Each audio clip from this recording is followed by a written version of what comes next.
سلام ماميز، ان شاء الله تكونوا بخير ووليداتكم الكل على خير. موضوع تاع السمانه هذه هو التأتأة، لو بيغيمون.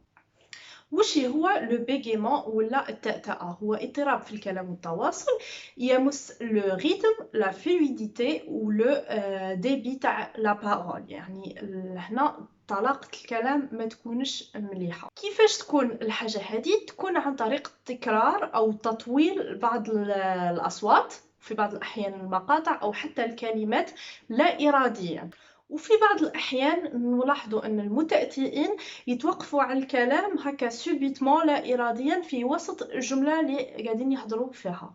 هذا الاضطراب معقد وغامض كما كثير من الاضطرابات، ويختلف من شخص إلى آخر ومن سن إلى آخر، وما عندوش يعني سبب ظاهر ولا معروف، عنده أسباب كثيرة وتختلف من حالة إلى حالة.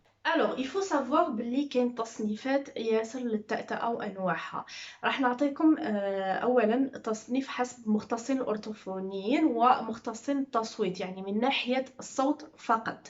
عندنا لو بيغيمون كلونيك. هذه الحالة المتأتأ جينيرالمون يقوم بإعادة لو فونام، أي الصوت، ويصرالو بارفوا ان بلوكاج، يتبلوكا كيكون قاعد يهضر ويبقى يعاود في الكلمة أو المقطع الأول جينيرالمون من الكلمة. باغ اكزومبل يقول لك مانيش حاب ندير الحاجة هذيك.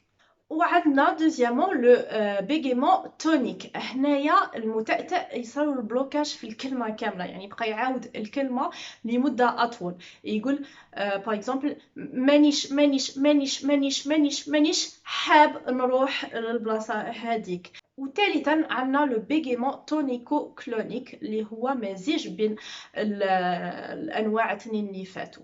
وهنا السبب تاع هذا الانواع من التأتأة يكون جينيرالمون سبب في التنفس. يعني المتأتأ ما يعرفش ينسق بين النفس والتنفس نتاعو والكلام، لانه كما على بالكم باللي التنفس والنفس دور كبير في لا بارول. يعني كل ما نتنفسوش ما نقدروش نهضروا. وهنايا جينيرالمون يكون عندهم بروبليم تاع كورديناسيون بين الحوايج هذوما. اما التصنيف الثاني يكون من حيث النمو. كاينه تأتأة يعيطوا لها تأتأة النمو، وهذا الشيء يظهر عاده عند الاطفال. يعني كثير من الاطفال يعانيوا من هذا الشيء، وغالبا ما تكون عابره، يعني ما تبقاش وما تطلبش اون بريزون شارج ولا تروح وحدها، وهذا الشيء عادي جدا. يعني اذا الطفل تاعك في عمره 3 سنوات واقل وتمر عليه لحظه خفيفه ما تدومش الى اسابيع كثيره، يعني ما با شهر، وما تتقلقيش ما تتقلقيش لانه شيء عادي جدا. يعني هو جست قاعد يكتسب في اللغه وراوي يعاني من مشكل خفيف ما يخوفش. والنوع الثاني هو التأتأة المكتسبة. هذه تظهر فجأة، يعني الإنسان يكون لاباس به كسوسوا طفل بعد سن 3 سنوات، يعني جينيرالمون من 5 وطلع، ولا المراهق خاصة أو العبد الكبير يكون لاباس به وفجأة تظهر عنده تأتأة. تكون معقدة نوعا ما، يعني ما تكونش كما تأتأة النمو اللي تروح وحدها وتتطلب اون بريزون شارج. جينيرالمون تدوم أكثر من 3 شهور، يعني إذا ما دامتش هذاك الوقت سابيالي، يعني حاجة خفيفة ظهرت. بصح إذا راحت أكثر من 3 شهور، هنايا يفو با العبد يسو نيجليج، يفو اون بريزون شارج. أسباب التأتأة هذه تكون جينيرالمون نفسية عاطفية، واحد صرات له صدمة نفسية خلاتو كيما هكا، أو ممكن تكون إصابة في الدماغ. وي، إصابة في الدماغ في المناطق المسؤولة عن الكلام تقدر تسبب تأتأة. والسبب الاخر يكون سبب وظيفي، وهنا نرجع للتصنيفات اللي عطيتهم لكم قبيله حسب المختصين الاورتوفونيين ومختصين التصويت. وللتأتأة درجات، يعني تفاوت ودرجات. هنا حنحكي لكم وقتاش العبد يتقلق ولازم يروح يستشير، وقتاش العبد يقدر يقول هادشي هاد الحاجه اي باساجير ولا دو باسي. اي سورتو عند الاطفال تاعكم، يعني انتم اوتون كو بارون. اولا كاين تأتأة خفيفه جدا، يعني تظهر بشكل خفيف طفيف. قدر الطفل او المراهق يتعثر شوي في الكلام. هنايا ما نديروش ضغط على الطفل هذاك وما نسلطوش الانتباه تاعو على الشيء هذا. يعني ما تبقاش تقول له قاعد تأتأ واش بيك تأتأ، لا. تعملي كوم سي غيان نيتي وتساي انك تخليه يحس براحه كي يكون يتحدث، ما تحرجيش، ما تطلبيش منه يتحدث خاصه مع الغرباء حتى يعديه هذا الشيء. كاين درجة تانية من التأتأة وين المتحدث أو المتأتأ يولي يتعطر ياسر في الكلام، ما يهدرش بصفة متواصلة، ونلاحظوا باللي حتى انه يمكن انه يرجف كي يعود يحكي. هنايا سي ان سيني الارمون، يعني لازم استشارة ولازم البحث عن السبب، وهنا جينيرالمون يكون نفسي.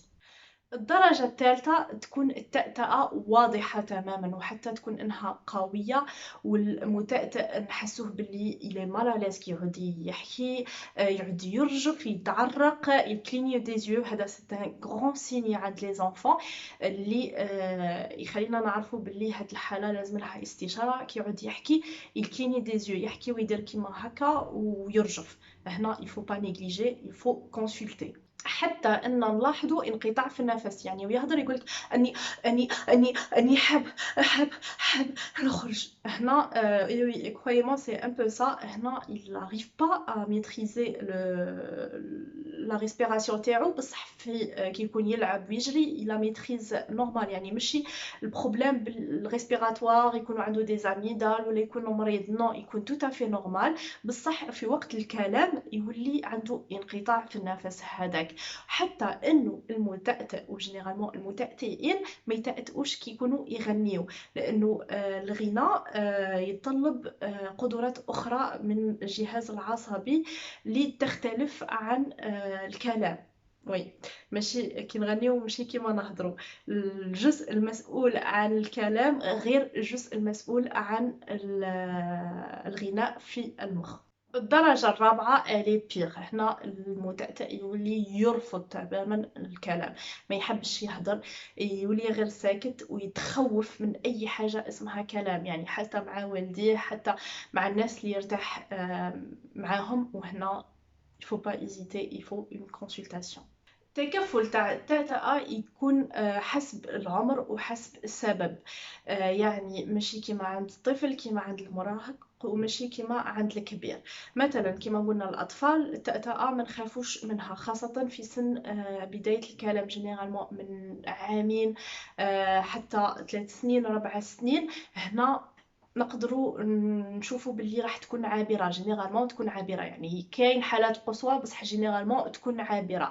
اما بعد 5 سنين هنايا يفو فريمون اون بريز ان شارج اللي تكون اولا عن طريق اجراء فحوصات للدماغ نشوفوا باللي ما كانش بروبليم نورولوجيك، ومن بعد تكون مع لو بسيكولوج باش يشوف الجانب النفسي، ومع المختص الأورتوفون. والخدمه هنايا كما نقول لكم في كل الاضطرابات ما تكونش غير مع لي سبيسياليست، لا لازم الخدمه معه في الدار. انت كأم، انت كأب، انتم كإخوه او كمعلمين لازم تراعيو المصابين بالتأتأة وتخدموا معاهم في الدار. راح نقدم لكم بعض النصائح اللي تقدروا تخدموا بهم باش تتجنبوا اي احراج وتساعدوا على المتأتئ انه يكون في راحه كي يكون قاعد يحكي. دونك اول شيء هي انكم تكونوا صبورين، تكونوا صبورين جدا مع المتأتئ، وتوفروا له جو هادئ في المنزل خالي من المشاكل. على بالي سي با ايفيدون، مي هذه نصيحه نعطيها لكم مع الاطفال الكل، يجب تجنيبهم المشاكل. يعني الا انت حابه تتعاركي مع الزوج تاعك ولا الزوج تاعك حاب يتعارك معاك ولا مع خوك ولا سا ديبون، ما تعاركوش قدام الاولاد، لانه هاد الاشياء ميم سي لونفون يمونطر با مي تاثر عليه بشكل رهيب. لازم تتجنبوا الانتقادات، يعني اي انتقادات تاع علاش تحكي كيما هكا، وعلاه ما تعرفش تحكي، كيفاش راك تحكي كيما هكا، يفو با تحكي كيما هكا. ولا هو يكون قاعد يحكي وقاعد يعاني مسكين وانت تقولي له احكي بدقه راني ما نفهمش فيك، اهضر قد راني ما رانيش نفهم فيك. هادو ابانيغ يفو جامي دير سا للمتأتئ.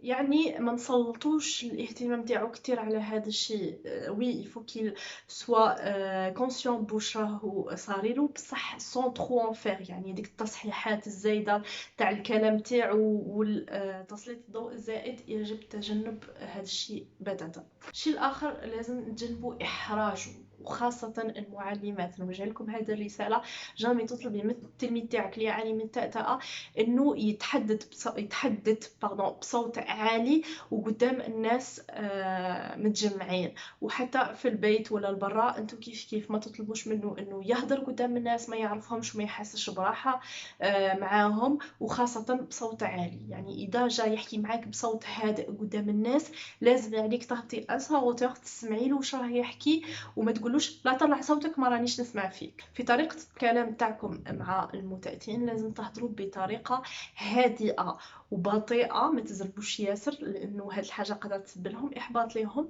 وبوضوح يعني تركزوا على الكلمات وتهضروها بوضوح. والحاجة الاخرى يفو جامي لي زانتيرومبر، يعني كي يكونوا يهضروا ما تقاطعوهمش لانه هذا الشيء صعب عليهم باه يعاودوا يسترجعوا الفكرة هذيك ويعاودوا يهضروها. استني للاخر حتى يكمل الجملة تاعو هذيك ومن بعد اهضري كما حبيتي.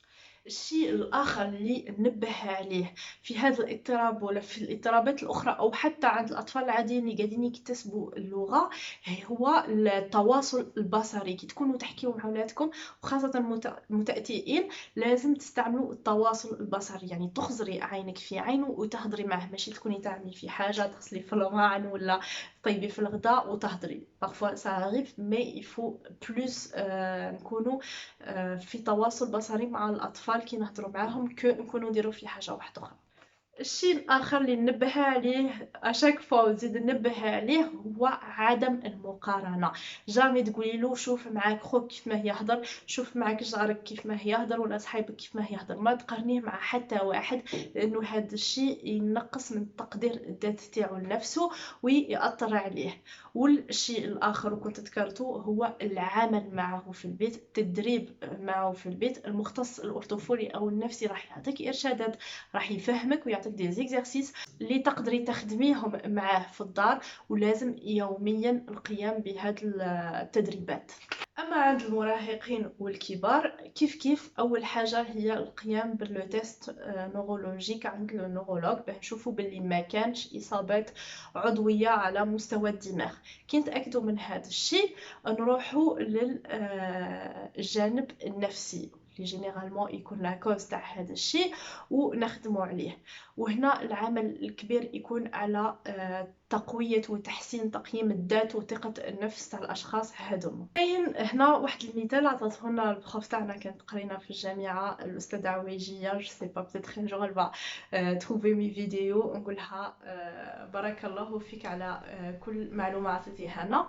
والمثال بقى لي في راسي جامي نسيتو، سي كو قالت لنا باللي ليماج تاع المتأتئ تكون جينيرالمون كيما واحد الصوره تلقاوها دور ياسر في الانترنت وين كاين واحد القط يخزر مع روحه في المرايه ويشوف روحه اسد، وكاين اسد يخزر مع روحه في المرايه ويشوف روحه قط. هذاك المتأتئ هو الاسد، هو الاسد اللي راهو يخزر مع روحه ويشوف في روحه قط، يعني تقديره وتقييمه لذاته يكون ضعيف. وكي يكون يهضر يكون كيما هكاك جوغ او عنده كيان، عنده هيبه بصح ما راهوش يحس في روحه على اوتور وما يقدرش انه يهضر. وهنا على المختص الأورتوفوني أو المختص لو بسيكولوج يخلي هذاك المتأتئ يروح للصورة الأخرى، أي أنه قط ويشوف روحه أسد باه يتخلص من هذا الاضطراب. اما التقنيه الاخرى اللي يستعملوها جينيرالمون اسمها لو بروغرام كامبرداون، هي تقنيه استراليه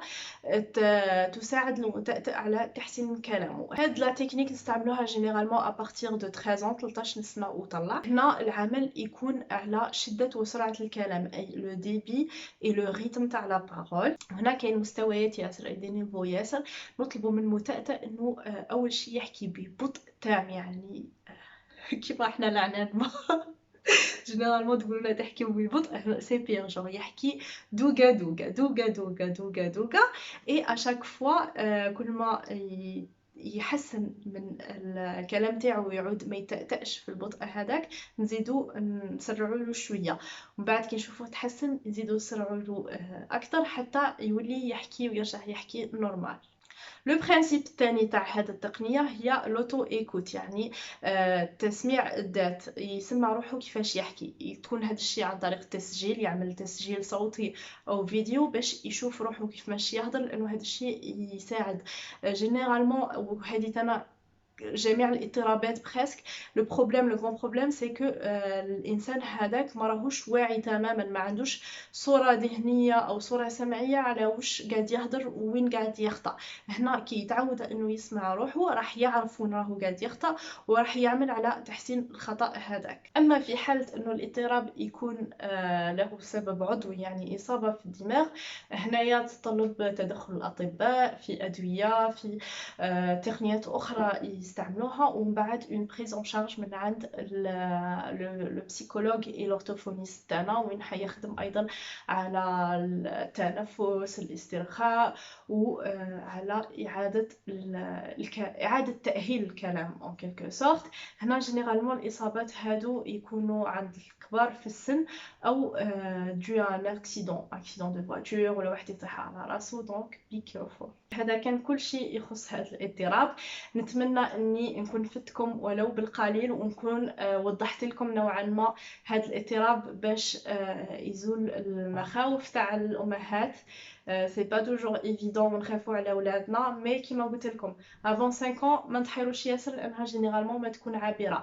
بعد 5 سنوات هنا يفو سانكيتي، سورتو سورتو سورتو اذا دام هذا الشيء من اكثر من شهر، شهرين، 3 شهور وطلع هنايا ميم عند الصغار خلاه. يفو با نيجليجي، يفو كونسلتي. نقول لكم تهلاو في روحكم، تهلاو في ولادكم، ونشوفكم في لا فيديو الجايه ان شاء الله. باي باي.